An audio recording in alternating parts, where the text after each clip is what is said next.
여러분 안녕하십니까? 채널 K 뉴스입니다. 그늘을 찾고 부채질을 해보지만 소용이 없습니다. 아예 외출을 하지 말아야 할 정도인데요. 뉴욕 일원을 덮친 폭염으로 사망자가 발생하는 등 피해가 속출했습니다. 스태튼 아일랜드에서 근무하던 37살 뉴욕시 청소국 직원이 29일 자신의 차 안에서 의식을 잃은 채 발견됐지만 결국 사망했습니다. 청소국 측은 해당 직원이 이날 오후 야외 근무 중 날씨가 지나치게 덥다고 불평한 후 자신의 차로 이동했고 잠시 후 동료 직원이 차 안에서 의식을 잃은 그를 발견했다고 밝혔습니다. 그는 병원으로 긴급 후송됐지만 결국 사망했습니다. 단 청소국 대변인은 폭염이 죽음의 직접 원인인지 아직 확실하지 않다며 지병 유무 등을 검사 중이라고 밝혔습니다. 한편 전력 과부하로 인한 정전 사고도 잇따랐습니다. 콘 에디슨은 퀸즈 플로싱과 자메이카, 맨해튼 차이나타운, 브루클린 크라운 하이츠와 프로스펙트 파크 등에서 정전 피해가 발생했다고 밝혔습니다. 또 30일에는 일부 지역에 폭우가 쏟아지면서 홍수주의보도 내려졌습니다. 기상청은 8월 1일에도 기온이 90도, 2일에는 89도까지 올라가며 당분간 무더위가 이어질 것이라고 예보했습니다. 상습적 정지, 늦은 보수공사, 안전과 위생, 뉴욕 지하철의 오명들인데요. 여기에 일부 전철역의 실내 온도가 화씨 100도를 넘으면서 찜통 지하철을 실감케 했습니다. 공영방송 WNYC가 29일에 퇴근 시간대 100세계에 달하는 전철역 플랫폼의 온도를 조사하고 발표했습니다. 그 결과 4, 5, 6번 노선이 지나는 브루클린 브릿지에서 시디홀역 플랫폼의 온도가 오후 7시 9분 기준 화씨 107도를 기록했습니다. 조사 대상 전철역 가운데 가장 높았습니다. 또 이 노선이 지나는 월트레이드 센터역의 경우도 101도로 조사됐습니다. 대다수 전철역의 플랫폼은 전철의 신호 대기 등으로 정차할 때 배기 장치에서 열기가 나오면서 온도가 상승하는 것으로 분석됐습니다. 이날 조사에 대해 메트로폴리탄 교통공사 측은 문제를 인지하고 있지만 노후화된 공기 조절 시설로 온도를 끌어내리는 데는 한계가 있다고 밝혔습니다. 단 새로 신설되는 전철역의 경우는 공조 시설이 제대로 설치돼 이런 문제가 크게 개선될 것이라고 강조했습니다. 반면 가장 온도가 낮은 전철역은 NQR 노선의 5번가에서 59가역으로 68도를 기록했습니다. 어제 오후 뉴저지 한인 여성이 2살짜리 여아를 차에 두고 쇼핑을 하다가 긴급 체포됐습니다. 또 다른 남성은 생후 5개월 아들을 폭행한 혐의로 체포됐습니다. 뉴저지 해켄셋 경찰은 어제 오전 11시 45분쯤 리버스트리트 선상 코스트코 주차장에 세워져 있던 토요타 벤 차량 안에서 어린아이가 울고 있다는 신고를 접수했습니다. 현장에 도착한 경찰은 문이 잠긴 차량 안에서 땀으로 흠뻑 젖은 상태로 혼자 울고 있는 한인 여아를 발견하고 곧바로 뒷좌석 창문을 깨고 아이를 구조했습니다. 경찰은 차량 창문이 손가락 하나 정도만 열려 있었기 때문에 차량 내부 온도는 화씨 100도가 넘었을 것이라며 조금만 더 늦어도 위험할 수 있었다고 전했습니다. 아이의 엄마인 한인 여성은 또 다른 여자아이와 함께 코스트코 매장에서 쇼핑을 마치고 나온 후 현장에서 체포됐습니다. 한편 앞선 29일에는 뉴저지 포트리에서 30대 한인 남성 최모 씨가 생후 5개월 된 아들을 폭행한 혐의로 체포됐습니다. 최 씨의 아들은 병원을 찾았을 당시 이미 심장마비 증세와 두개골 부상이 있었고 갈비뼈에서는 부러졌던 흔적도 발견됐습니다. 현재 병원에서 치료를 받고 있지만 중태인 것으로 전해졌습니다. 국무부가 일본군 위안부의 강제 동원 사실을 재확인하며 끔찍하고 흉악한 인권 침해라고 못 박았습니다. 변하지 않는 일본 정부의 태도에 대해서도 실망스럽다는 입장을 밝혔습니다. 국무부는 어제 제2차 세계대전 당시 일본이 군 위안부를 강제 동원한 행위는 끔찍하고 흉악한 인권 침해였다는 입장을 재확인했습니다. 최근 일본 집권 자민당 내에서는 여성을 민간업자가 모집했다는 등의 표현을 쓰며 군 위안부 강제 연행이 없었다는 취지의 제안서가 마련된 바 있습니다. 이에 대해 국무부는 군 위안부를 제2차 세계대전 도중 일본군에 의한 성적 목적의 여성 인신매매였다고 강조했습니다. 하지만 지난 28일 일본 언론들은 자민당에서 구성된 한 위원회에서 일본군 위안부 강제 연행을 인정한 고노 요에이 전 관방장관의 발언에 문제가 있었다는 문서를 마련했습니다. 이 문서에는 위안부 문제에 관해 사실과 다른 내용이 알려져 일본의 명예를 크게 손상했다는 등의 내용이 담긴 것으로 전해졌습니다. 한편 아베 총리는 지난 4월 미국을 방문해 의회에서 상하원 합동 연설을 했지만 군 위안부의 강제 동원에 대해 사과하지 않았습니다. 이에 대해 미 의회는 실망스럽다는 입장을 밝혔습니다. 오바마 케어 가입자들이 보험에 대해 대체로 만족하고 있는 것으로 나타났습니다. 등록자가 지난해보다 배 이상 증가하면서 200만 명을 넘어섰습니다. 뉴욕주 보건국은 지난 2월 말을 기준으로 주정부가 운영하는 건강보험 거래소를 통한 보험 가입자가 213만 3,413명이라고 발표했습니다. 2013에서 14년에 가입한 96만 762명에 비해 배 이상 늘어났습니다. 주정부는 이와 같은 가입자의 증가세가 오바마 케어에 대한 높은 만족도 때문이라고 분석했습니다.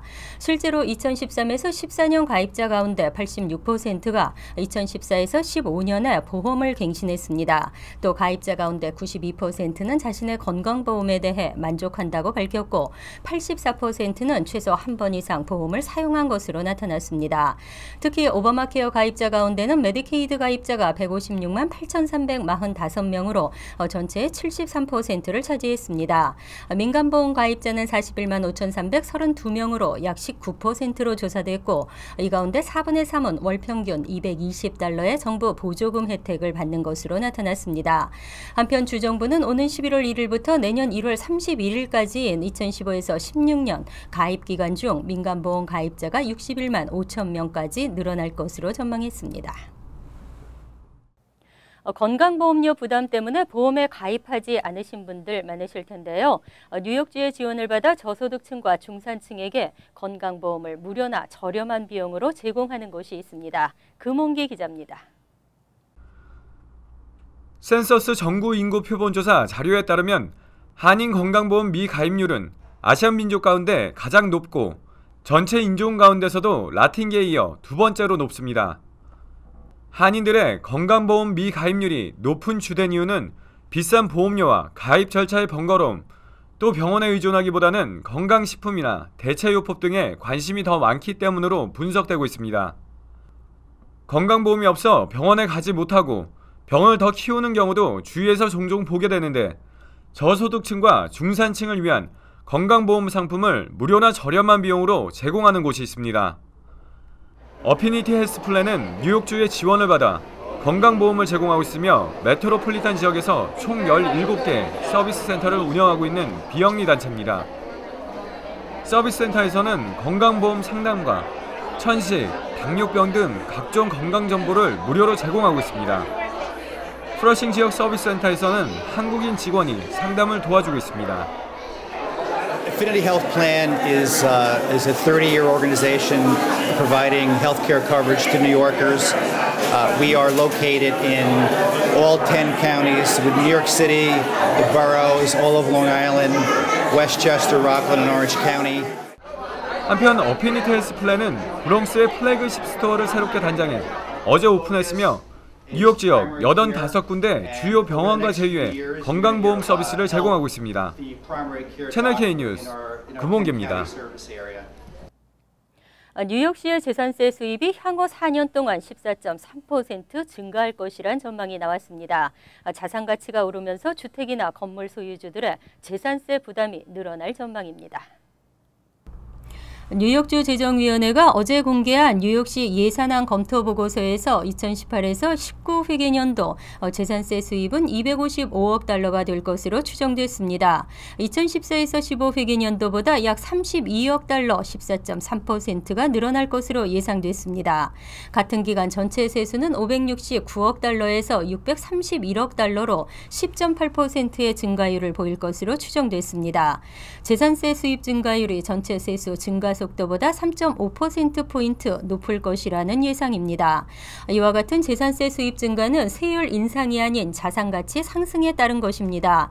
세율은 최근 상업, 공업용 부동산의 재산세율이 3.5%로 인상된 것을 제외하고는 별다른 변동이 없는 상태입니다. 또 올해 초 시정부와 시의회는 향후 10년간의 예산안 로드맵 공개에서 재산세율 인상이 없을 것이라고 선언한 바 있습니다. 한편 주택 소유주나 상용 건물주 입장에서 자산 가치가 오르는 것은 좋지만 그로 인해 재산세 산정의 기본이 되는 감정가도 함께 오르면서 당장 재산세 부담이 늘어날 것으로 전망되고 있습니다. 빌 게이츠는 교사들을 먼저 바꾸면 학생들이 달라지고 교육도 바뀐다고 했습니다. 학교에 투자해 공교육을 키우려는 미국이 교사평가제를 중요하게 생각하는 이유입니다. 하지만 뉴욕주는 공교육이 하위권으로 나타났습니다. 소셜네트워크 분석기관인 윌리터브는 2015년 주별 학교 시스템을 비교하고 평가 보고서를 발표했습니다. 보고서에서 뉴욕주는 학교 시스템의 질에서 전국 33위에 머물렀고 학교 안전 순위에서는 거의 하위권인 27위에 올랐습니다. 전체 순위에서는 34위에 그쳤습니다. 이에 반해 뉴저지주는 학교 시스템의 질에서 5위, 학교 안전 순위에서는 9위로 전체 순위에서 3위를 차지해 최상위권을 차지했습니다. 또 수학시험 성적과 영어 리딩 시험 성적에서 전국 4위, 학생들의 중퇴율에서는 2위로 전반적으로 최상위권에 속했습니다. 이 밖에 전체적으로 공교육 시스템이 가장 좋은 주는 매사추세츠로 조사됐고 2위는 콜로라도주가 올랐습니다. 이어서 위스콘신과 켄터키, 버먼트, 노스다코다와 미네소타, 커네티컷, 일리노이주가 각각 4위에서 12위에 랭크됐습니다. 사립대뿐 아니라 공립대학 학비도 꾸준히 상승하고 있습니다. 지난 20년간 무려 300%나 상승하면서 소비자 물가 상승률보다 최대 6배 더 올랐습니다. US 뉴스앤월드 리포트에 따르면 1995년 이후 전국 공립대 거주자 대상 학비는 3배 가까이 올랐습니다. 1995년 2,475달러가량이던 거주자 학비는 2000년 3,500달러, 2010년 7,594달러, 2015년 9,803달러로 가파르게 상승했습니다. 공립대 비거주자 학비도 1995년 7,373달러에서 2000년 9,849달러, 2010년 19,403달러, 2015년에는 24,015달러로 20년 동안 무려 226%나 상승했습니다.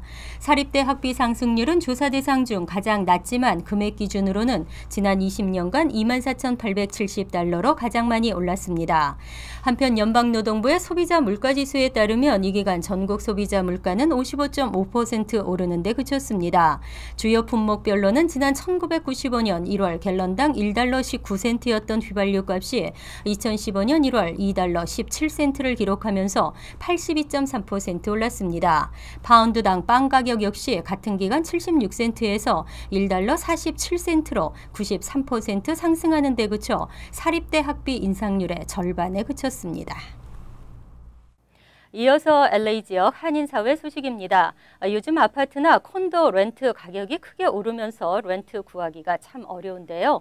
이런 가운데 렌트 비용을 허위로 유포하고 집을 구하는 사람들을 상대로 한 사기도 기승을 부리고 있습니다. 김정균 기자의 보도입니다. 온라인에서 쉽게 찾을 수 있는 아파트 렌트 사이트들입니다. LA 시내 방 2개짜리의 경우 대부분 $2,000대를 호가합니다. 그런데 최근 이들 사이트를 방문한 이용자들의 정보를 해킹해 저렴한 가격에 렌트가 나왔다며 허위로 이메일을 보내는 일이 벌어지고 있습니다. 지금 보고 계신 이 주택이 $1,550의 렌트가 나왔다며 이메일이 왔습니다. 정말 이렇게 시세보다 훨씬 싼 가격에 내놓은 게 사실인지 부동산 에이전트와 직접 통화해봤습니다. 10명 정도 지금 계속 그 인포메이션을 받고 있는데 막상 지금 사이트는 그게 렌트가 안 나와 있어요. 셀리포스에 그런 기능이 없거든요.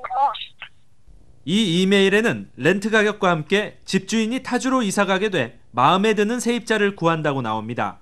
특히 환불이 가능한 디파짓 가격을 제시하며 타주로 송금을 유도하는데 이때 급한 마음에 디파짓을 했다가는 큰 액수의 피해를 볼 수 있다고 전문가들은 말합니다. 렌트 받고 사기치는 경우 많아요. 디파짓 받아먹고 어디로 와요 보내라. 그러고는 전혀 주인하고 상관없이 중간에서 없어지는 경우도 있고요. 한편 사법당국은 이 같은 방법의 인터넷 피싱이 렌트 사이트뿐만 아니라 크레이글리스트와 같은 중고 자동차 판매 사이트에서도 비슷하게 벌어지고 있다며 주의를 당부했습니다. MBC 뉴스 김정균입니다. 17기 LA 민주평통 임태랑호가 어제 출범식을 갖고 힘찬 출발을 알렸습니다. 8천만이 함께하는 행복한 평화 통일을 목표로 정하고 찾아다니는 평통, 낮은 자세로 임하는 평통이 될 것을 다짐했습니다. 조한규 기자가 취재했습니다. 저희들은 앉아있는 평통보다는 찾아다니는 평통, 그리고 우리가 한인사회에 낮은 자세로 임하는 그런 평통, 저부터도 낮은 자세 회장으로 근무하려고 그렇게 생각을 하고 있습니다. 네. 17기 LA 민주평통의 출범식이 열린 LA 한인타운 내 라인호텔. 이곳에서는 17기 LA 민주평통 자문위원을 비롯해 박찬봉 민주평통 사무처장, 김현명 LA 총영사, 미셸 바스틸 오렌지 카운티 슈퍼바이저, 데이빌 류 LAC 의원 등 각계각층 300여 명이 참석해 17기 LA 민주평통의 출범을 축하했습니다. 통일 준비를 통한 평화통일 기반 구축에 대해서 이제 온 동포사회가 힘을 합해야 될 때에 민주평통이 그런 구심점 역할을 할 수 있는 그 의지를 다지는 좋은 계기가 되지 않을까 싶습니다. 전 세계에 흩어져 있는 탈북민들 지원을 위해 중책을 맡게 된 홍명기 운영위원은 박근혜 정부에 관심이 큰 만큼 역할에 만전을 기할 것이라고 말했습니다. 탈북자 자녀들을 갖다가 교육을 시킬 뿐만 아니라 앞으로의 이북의 또 지도자의 역할을 할 수 있는 그런 것들을 갖다가 저희들이 생각하는 의미에서 이것은 우리가 must 지원을 해야 된다는 것을 10기 LA 민주평통 충무간사를 역임했던 미셸 박스틸 오렌지 카운티 슈퍼바이저는 미국에서의 민주평통이 한국에서의 민주평통의 역할과는 또 다른 의미를 담고 있다고 강조했습니다. 미국의 평통의 역할은 좀 더 양쪽 나라를 그러니까 메시지를 서로 알려줄 수 있는 하나의 외교관이라고 생각하거든요. 그러니까 조금 너무 정치에 얽매이지 마시고 양쪽 나라의 외교를 한다는 그런 뜻에서 좀 더 크게 봐주셨으면 좋겠어요. 또한 차세대와 여성들의 참여가 조화로운 역할을 위해 필요하다며 이에 대한 LA 민주평통의 각별한 지원이 필요하다고 역설했습니다. 이날 출범식에는 지난 15, 16기 LA 민주평통을 이끌었던 최재현 전 회장에게 공로상이 수여됐고 17기 민주평통의 출범을 축하하는 박근혜 대통령의 영상 메시지가 전달돼 의미를 되새기는 시간도 마련됐습니다. TVK 뉴스 조한규입니다. 월드리포트입니다. 사회적 눈감아줌이 해악을 조장하기도 합니다. 기혼남녀의 은밀한 만남을 알선하던 웹사이트가 해킹을 당했는데요. 오히려 잘 됐다는 의견이 지배적입니다. 외도 현장을 들켜 아내에게 혼쭐이 나는 남성. 사무실에서 불륜 행각을 벌이다 CCTV에 딱 걸린 커플. 이들에게 애슐리 메디슨을 이용했어야 했다는 충고를 던집니다. 기혼 남녀의 은밀한 만남을 주선해준다는 애슐리 메디슨의 광고입니다. 2001년 캐나다에서 설립된 이 회사는 바람을 피우라는 문구를 슬로건으로 내세우고 도발적인 광고로 끊임없이 논란을 일으켰습니다. Life is short. Have an affair. 대놓고 불륜을 조장한다는 비판이 들끓었지만 사이트 개설자는 소통 공간을 제공했을 뿐이라고 반박했습니다. And so if Ashley Madison didn't exist, do you think you'd stop a single affair from happening? Of course not. They would continue to happen on singles dating sites or in the workplace where there's collateral damage. 노골적인 광고 전략은 대성공을 거뒀습니다. 50여 개 나라의 지사를 두고 회원 가입을 받아 회원 수가 3,700만 명을 넘었습니다. 한국인도 19만 명이나 가입했습니다. It's the text message you leave behind, the voice message, all this digital lipstick. And so everything we did from day one when we set this up was to help you keep this discreet. 하지만 비밀 보장의 신화는 무너졌습니다. 지난 월요일 임팩트 팀이라는 국제 해킹 조직이 가정 파탄의 주범을 단죄하겠다며 애슐리 메디슨을 해킹해 회원들의 신상 정보를 빼낸 겁니다. 해커들은 사이트를 폐쇄하지 않으면 회원 정보를 폭로하겠다며 일부 자료를 공개하기 시작했습니다. 회원 정보에는 개인 신상은 물론 알몸 사진과 낯뜨거운 대화 기록, 성적 취향까지 담겨 있는 것으로 알려졌습니다. 은밀한 외도를 꿈꿨던 이용자들은 불안에 떨고 있습니다. The people who thought that they might be trusting this company with their information, I would say would be very concerned right now. 반면에 통쾌하다는 여론도 적지 않습니다. You've got the people who are hiding behind morality to do something that's wrong. 범죄를 저지른 해커들이 인터넷 의적으로 평가되는 분위기 속에 애슐리 메디슨에 대한 동정 여론은 좀처럼 찾기 힘든 실정입니다. 간추린 소식입니다. 뉴욕 출신의 한인 여성 변호사가 연방법원 판사 자리에 오릅니다. 오바마 대통령은 어제 제니퍼 최 그로브스를 연방국제무역법원 판사로 지명했습니다. 최 씨는 프린스턴대에서 학사를 마치고 러커스 법대와 컬럼비아 법대를 졸업한 후 1994년 맨해튼 카운티 법원 검사로 근무했습니다. 또 2005년부터 2007년까지 무역대표부에서 지식재산권 시니어 디렉터로 남다른 리더십을 발휘했다는 평가를 받았습니다. 여름 휴가철을 맞아 어학연수생이나 여행객을 타깃으로 한 사기 행각이 잇따르고 있습니다. 최근 맨해튼 일대에서는 행인으로 가장에 일부러 부딪힌 뒤 깨진 휴대폰이나 안경을 변상하라는 식의 사기가 기승을 부리고 있습니다. 뉴욕 총영사관은 이와 같은 사기 피해를 방지하기 위해 가급적 혼자 다니지 말고 의심될 때는 뉴욕 총영사관이나 911에 신고하라고 당부했습니다. 뉴욕과 인천 대한항공 여객기에 탑승했던 한인 승객이 승무원이 쏟은 커피에 화상을 입었다며 손해배상 청구 소송을 제기했습니다. 승객 연모 씨는 지난해 8월 3일 뉴욕에서 인천으로 향하는 대한항공에 탑승했을 당시 승무원이 연 씨의 무릎에 커피를 쏟으면서 허벅지에 2, 3도 화상과 극심한 고통을 입었다고 밝혔습니다. 또 대한항공은 치료비와 사고로 인한 수입 손실을 배상해야 한다고 주장했습니다. 맨해튼 메디슨 애비뉴에 있는 샤넬 매장에서 대낮 15만 불 상당의 절도 사건이 발생했습니다. 지난 28일 오후 1시 15분쯤 메디슨 애비뉴의 샤넬 매장에 흑인 남성 4명이 침입하고 핸드백 11개 등을 훔쳐 달아났습니다. 매장 보안 요원들은 범인들이 들어오자마자 가방을 들고 잽싸게 달려나간 후 승용차를 타고 도주했다고 밝혔습니다. 환율과 증권 소식입니다.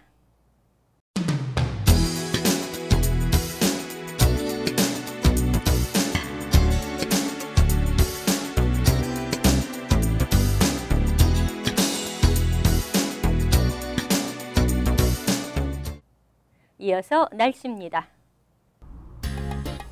토요일은 대체로 화창하겠지만 여전히 무덥겠습니다. 낮 최고 기온은 90도, 섭씨 32도, 밤 최저 기온은 72도, 섭씨 22도로 예상됩니다. 일요일도 대체로 맑은 가운데 무더위가 계속됩니다. 월요일은 찜통 더위가 이어지겠습니다. 화요일은 스톰의 영향권 안에 있어 후덥지근하겠습니다. 항상 여러분과 함께하는 채널 K 뉴스 여기서 마칩니다. 편안한 주말 되시기 바랍니다.